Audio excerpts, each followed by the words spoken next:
A wide number of states have very general anti-bullying statutes. I think it's close to 30 states who have enacted such legislation, but only a handful of them have specifically delineated helping protect children who are being harassed or bullied on the basis of their sexual orientation or gender identity. More than 50 national groups involved with education, civil rights, and human rights are championing the Safe Schools Improvement Act, an act that would amend No Child Left Behind to require that all schools that receive federal funding have an enumerated anti-bullying policy in place at the school level.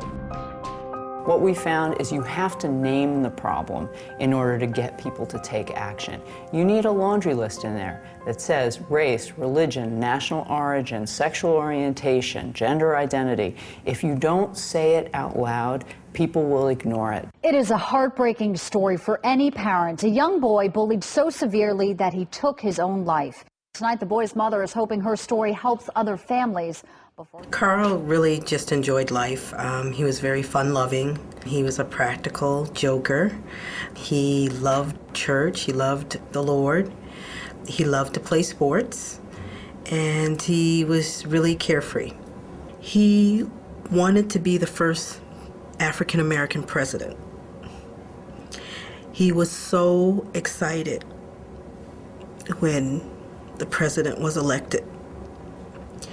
And when he had problems in school and he wasn't feeling very good about himself, you know, because his father wasn't really an active participant in his life, I would tell Carl, I said, look at President Obama. He had a single mom too, single parent, and now he's the president of the United States. Carl, you can do anything that you want if you put your mind to it. Well, he was very reluctant to, you know, talk to me about what was going on in school. But I knew that something, you know, wasn't quite right by the way he was acting. And he had said, you know, after much hesitation, he told me that the kids were calling him gay. He had an incident with a female student, and it was that she had called him gay, you act like a girl, and there was a fight, and they were both told that they would have to eat lunch together for the rest of the week, or they would face a 5-day suspension, and he was very, very concerned. There was after hours, so I couldn't contact anybody to find out. No one had called me, and, you know, I'm trying to make supper and get everybody else to do their homework, and, you know, it just wasn't a really good scene. Carl was very quiet, and then he went upstairs to his room.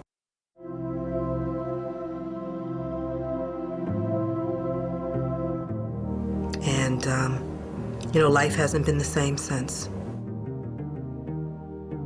He always would give me hugs. And he always wanted me to do something for myself. One time he said, there was this sleigh bed that I always wanted. I couldn't afford it. And he said, you can use the money out of my bank account to buy the bed. And I wouldn't do it. But that's the kind of kid he was. And I miss him so much. And I will for the rest of my life. But I know that we have a lot of work to do. I know that bullying is not a gay issue or a straight issue. It's a safety issue. It's about what kind of learning environment we want our children to have and how far we're willing to go to protect and teach them. I could, you know, stay in my house and cry every day, but I really wanted everyone to know who Carl was. And I wanted people to know my son was not alive because of what happened to him in his environment in school. I could not protect him from the hours of 8 to 3. I hope that more and more people hear these stories and determine that this should be the last child that is ever in this horrible situation. It's up to adults to protect children, and we must take action to do so.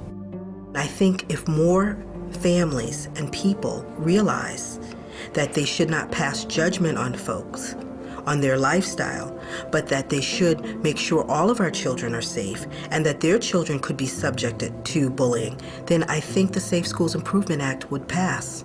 Some people believe that this is simply a rite of passage, and that's wrong. It's a national health crisis, and our children are being affected each and every day.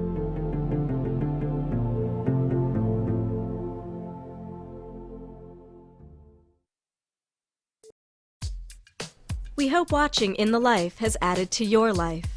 If you like your In the Life experience and want to help us inspire, engage, and bring hope to others, join us as a member. Click on Donate Now at itlmedia.org or text ITLM to 69866 and help bring independent media to more than 500 million people worldwide.